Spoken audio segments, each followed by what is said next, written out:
Hey everybody, my name is Jeremy Siskind. I'm the author of this book, Playing Solo Jazz Piano, and today I want to talk to you about bebop. Bebop is really the language that we talk about when we're improvising in a jazz style. It's kind of like just our modern language.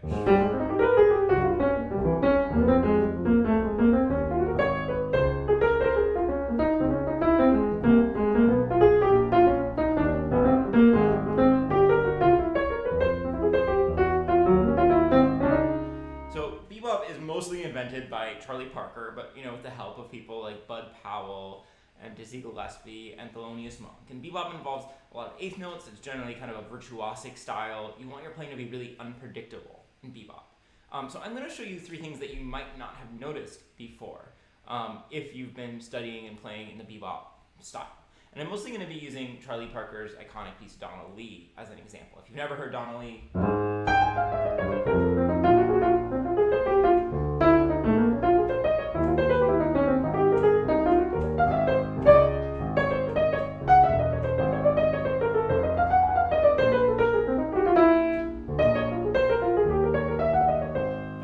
first half, that's the general sense of how it goes. And the three things we're going to talk about are building connections to strong beats, creating interesting shapes, and then thirdly, forming compound melodies. And these things are going to take you from sounding like, just maybe a lame imitator of the bebop style to somebody who, really knows what they're doing and is playing bebop with a lot of authenticity. So let's dive in. Connections on strong beats, number one. So by strong beats, first of all, I mean beats 1 and beats 3 of a 4/4 measure. I said that in a weird way. Beat 1 and beat 3 of a 4/4 measure. And so what we're going to look for as we're looking through Donna Lee is how we're entering beat 1 and beat 3. So when we go from the and of 4 to beat 1, what's the interval? And when we go from the and of 2 into beat 3, what's the interval there? So give me a second. So here's Donna Lee, and I'm going to put it up on the big board. And I'm going to highlight now those spots that I told you about. So first of all, here's beat 4 going into beat 1. It's a half step. Beat and of 2 going into beat 3. You can see the key signature has 4 flats, so it's a B flat going into A, so that's a half step. The next and of 4 going into beat 1, it's F to G flat, that's a half step. The and of 2 going into beat 3, that is E flat to D, it's a half step. Now, our next connection is different. C to G is a fourth, not a half step. But if we keep going, we're going to see that almost every time, something like, let's say 75% of the time, that we're moving into a strong beat, Charlie Parker's going to connect by a half step or sometimes a whole step. So if we keep going, D natural over on the end of the line going into this E flat, that's a half step. This is not a half step. He's doing an arpeggio there from the D flat to F. E flat going to D flat, that's a whole step. C to B, that's a half step. D flat to C, that's a half step. B flat to A, whole step. F to G flat, that's a half step. F to E, that's a half step. Okay? We could keep going throughout the whole tune. The formula is going to be just about the same. Almost every time we're moving into a strong beat, we're doing so by a half step or a whole step. And if you think about it, this makes sense. These are where we're centering our harmony. And so we want to kind of lead in generally to strong chord tones on these beats. And so one thing that you want to do when you're practicing bebop is practice playing, for example, your third on every downbeat. And what I'm doing is I'm practicing going in by a half step because I'm doing a lower neighbor tone. So there's the third of the A flat chord, and I'm playing B to C. Here, I'll give you a better view of the keyboard. Going into the third of the F7 chord, again with the half step. So I'm hitting the third of every chord.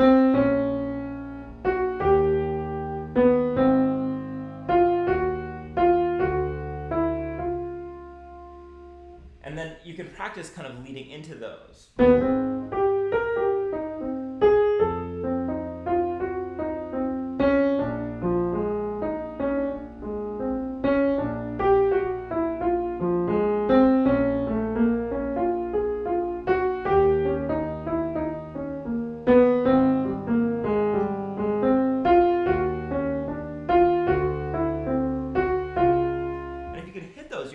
really sound like you know what you're doing, because the harmony is going to be really clear. You're going to have the third right on the beat, so you're going to have this beautiful harmony between the third and the root, and you're going to be leading into it really nice and smoothly. Because what more amateurish players do is they'll reset every chord. And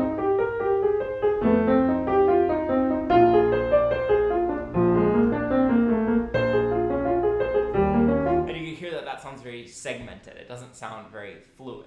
And when we play bebop lines, we want to create this kind of long, winding, slinky line. Now, beyond just a lower neighbor tone, one thing that's common in bebop is called the chromatic enclosure. And that's where you go a half step above and then a half step below the note. I think it's possible to reverse that, but most typically it's a half step above first, then a half step below. And you could practice that with the third as well.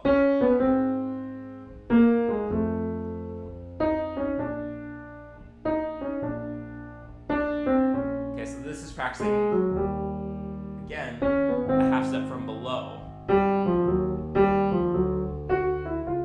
And then put that in context.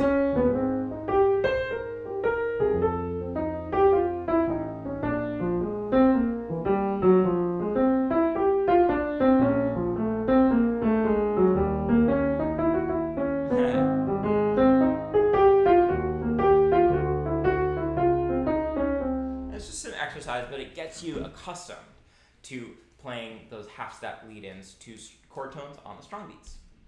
Okay, back to our list. The second thing is interesting shapes, and this one is a little bit more ambiguous. I can't give you an exact formula on this, but shape is so important in bebop, and the reason is that shape creates rhythm in jazz, which is kind of weird to think about. We think about, the way that a line moves as not necessarily, that has to do with the melody. That doesn't have to do with the rhythm. But there's at least two ways, probably more, in which shape influences rhythm. The first is that we generally accent leaps. So if I'm playing, right, that's a leap of a seventh. It's a big leap. So I'm usually going to accent that note that I'm leaping to.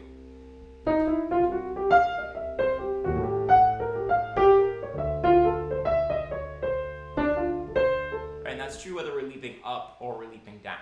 And there's a couple of reasons. First of all, is that it's musically surprising. And the second one is physically, especially if you're a pianist, it's a great place to use rotation. Rotation is that doorknob turning motion.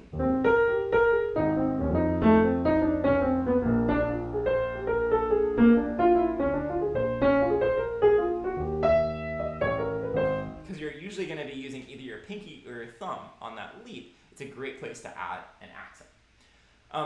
The second way that we create shape is by turning around. And I hear this with mediocre jazz musicians a lot, that they'll be playing the correct scales, the correct arpeggios, but they'll feel like they're really locked into the beat because they're always turning around right on the beat.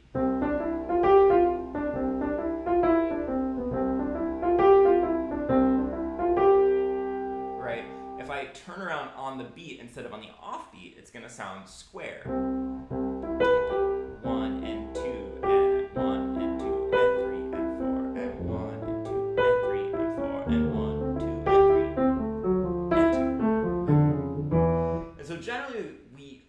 These two things, first of all, we don't want them to be predictable. Bebop needs to be unpredictable.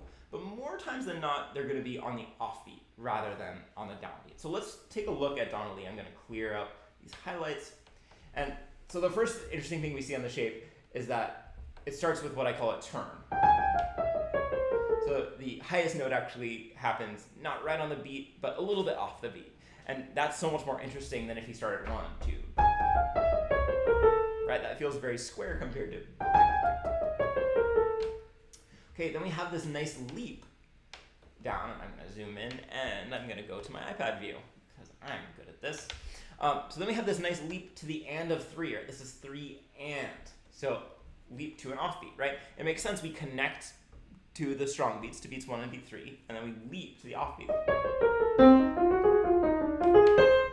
And then, again, turnaround point is on the and because of this turn.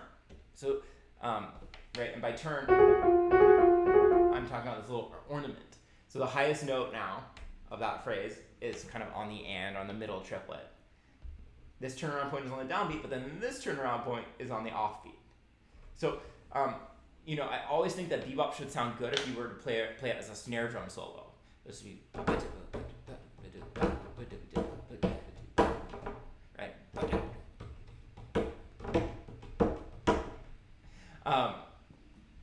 Looking here again, we have this nice leap that's going to accent the and of 1. And then the turnaround point is on the and of 4. A nice leap to the and of 1 again, a turnaround point on the and of 2. And I hope I'm clear when I say turnaround point, I mean the highest point before it starts going down, or the lowest point before the melody starts going up. So here, the melody is going up from F to A to C, and then it starts going down to B. And that's why that's C. That's the highest note there. That's the turnaround point. And then again, we have turnaround on B1, turnaround on the and of 2. Okay, so these shapes are really interesting. And it's a great exercise to actually try to play the shapes of Donna Lee without playing the notes. I could do it on the same tune.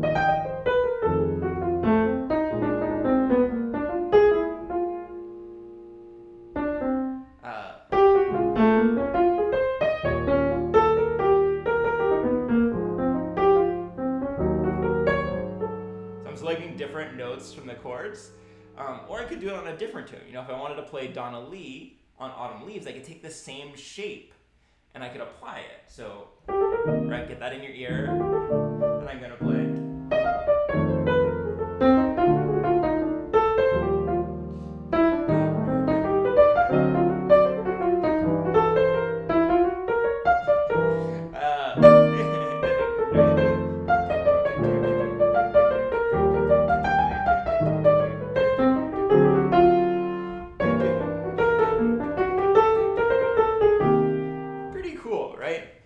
So that's Donna Lee on Autumn Leaves, just using the shapes, not trying to use any of the notes or chord tones or anything like that.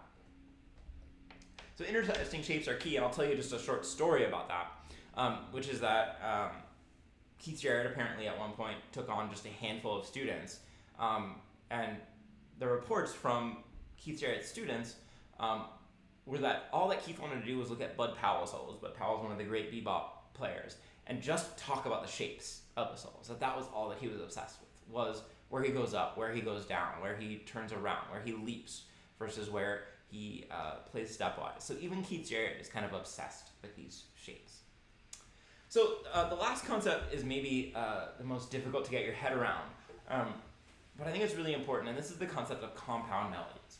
And a compound melody is when you have a melody that could be played by a single line instrument, but it implies multiple different melodies.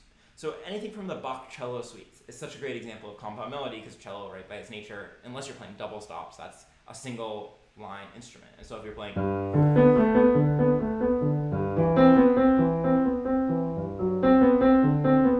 I don't know the Bach cello suites, but something like this.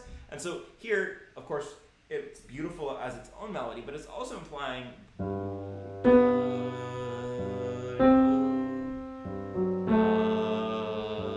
something like that, right? And this middle line is also making a melody.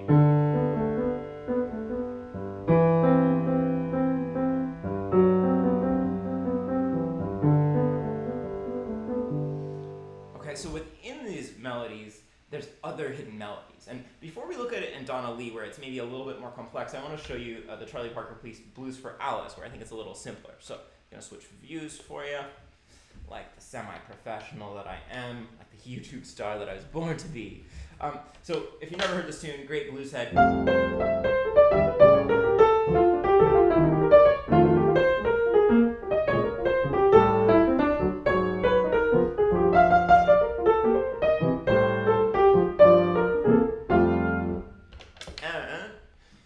For me, this has these very clear compound melodies, especially at the beginning, right? We have ba bo bo ve do de be do be do, right? It's especially clear here because they each happen to land right on the strong beats again.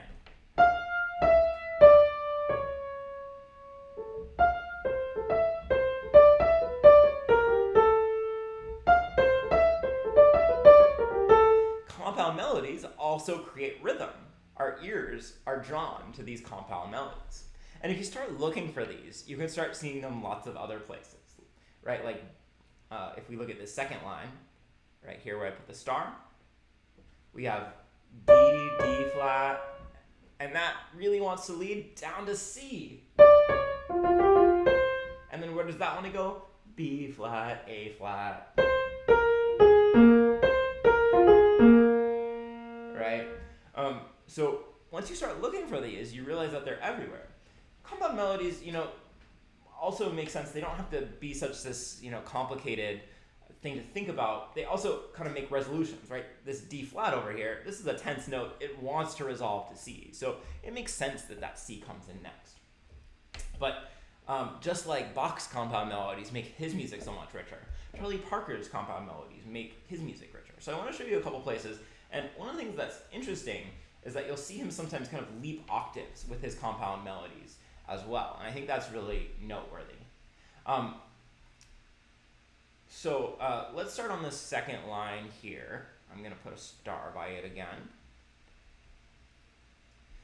So first of all, notice we have this E flat that's left away from. And then it's kind of picked up here. Again, I told you octave leaping, low E flat to high E flat. And then look what happens.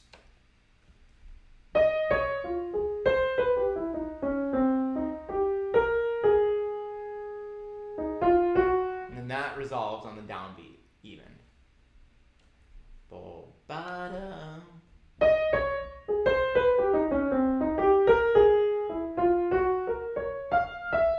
Hear that G flat wants to go down there.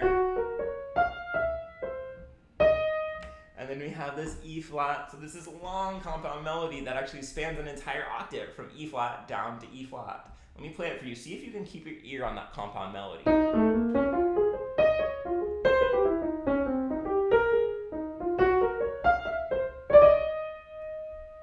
You might say, okay, you're like randomly selecting notes. That doesn't mean that he's, some sort of a genius making a compound melody.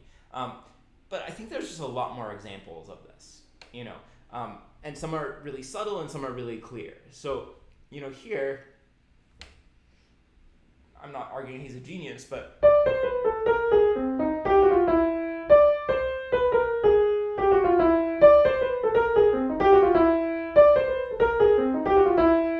that B flat, A flat definitely connects down to that G. Same thing again here. And notice again, they're connecting by octaves. E flat to D flat, C to B flat, to A to G. And if I really wanted to make an argument, I could argue that it then continues on with that F sharp.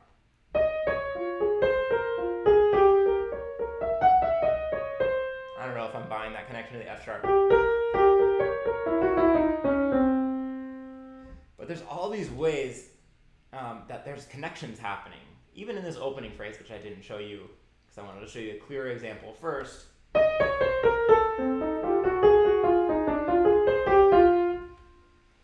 There's all these ways where these kind of important connections are happening. And just like in Blues for Alice, right here, he's using the strum beats as a way to make a connection. This is kind of the craziest part of the tune. I didn't play it at the beginning, but it just sounds like a chromatic mess if you're not paying attention.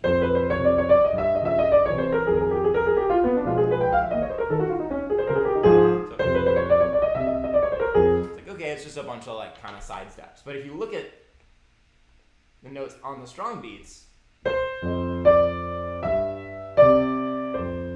it's actually very clear. Just these stepwise notes, this stepwise line. Oops, dropped my pencil. Sorry, guys. And then again, if you buy my octave theory, we have this scale downwards, right? But what happens? Da-dum, dum.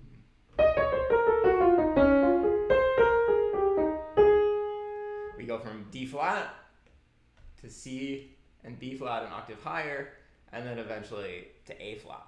So it really brings the tune completely back around. So anyway, those are three secrets of bebop lines that I hope are helpful to you as you're forming your own bebop line. I think that they can, bring your bebop playing from kind of bland to much more interesting. Again, I really appreciate anybody who checks out my book. It's called Playing Solo Jazz Piano, and I especially appreciate folks who buy it from my website. I get to keep more of the money than if you buy it from Amazon, and I will sign it for you. That website is jeremysiskind.com. Have a great day. I'll see you soon.